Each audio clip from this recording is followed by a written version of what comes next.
Most people invest without actually understanding what they're buying. They hear words like stocks, ETFs, bonds, and instead of learning what they mean, they just put money in and hope it works. But here's the problem. If you don't understand what you own, you won't understand why it moves, and when it moves against you, that's when emotional decisions happen. Before we begin, this video is for educational purposes only. It is not investment advice, and it's not a recommendation to buy or sell anything.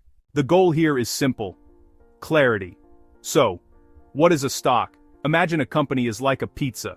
A very big pizza. When a company goes public, it cuts that pizza into thousands, sometimes millions, of slices. Each slice is called a share. When you buy a stock, you're buying one slice of that pizza. You now own part of the company. If the company grows, your slice can become more valuable. If the company makes profits, it may share some of that money with you. You're not lending money. You're not just watching from the outside. You are an owner. One slice, one company, that's a stock. So what about ETFs? Now imagine something different. Instead of buying one slice from one pizza, you buy a box, and inside that box are slices from hundreds of different pizzas. That's an ETF. ETF stands for Exchange Traded Fund, but what matters is the structure. An ETF is a collection.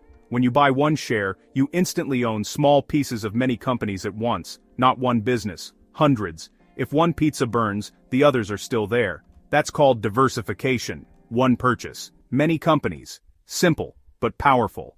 And what about bonds? Now let's switch completely. A bond is not ownership. A bond is a loan. When you buy a bond, you are lending money, usually to a government or a corporation. They promise to pay you interest and return your money later. You don't own the business. You're the lender.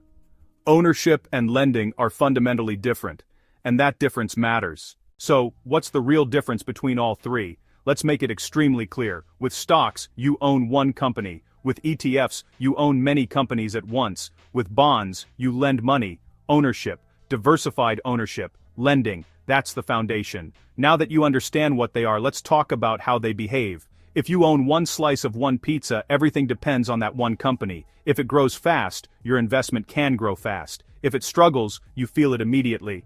If you own slices from hundreds of pizzas through an ETF, your results are more balanced. Some companies will perform well, some won't. You're not relying on just one. And if you own bonds, you're typically receiving steady interest payments instead of depending on business growth. But bonds have a challenge: inflation. If prices in the economy rise quickly, the fixed interest you receive may lose purchasing power. In simple terms, you get paid, but that money might buy less than before. Interest rates also matter. When rates rise, bond prices can fall. So even bonds, which are often seen as more stable, are not risk-free. Stocks can move a lot. ETFs move with the overall group they hold. Bonds usually move less, but they are still affected by inflation and interest rates. Stability does not mean immunity. Different structure, different behavior.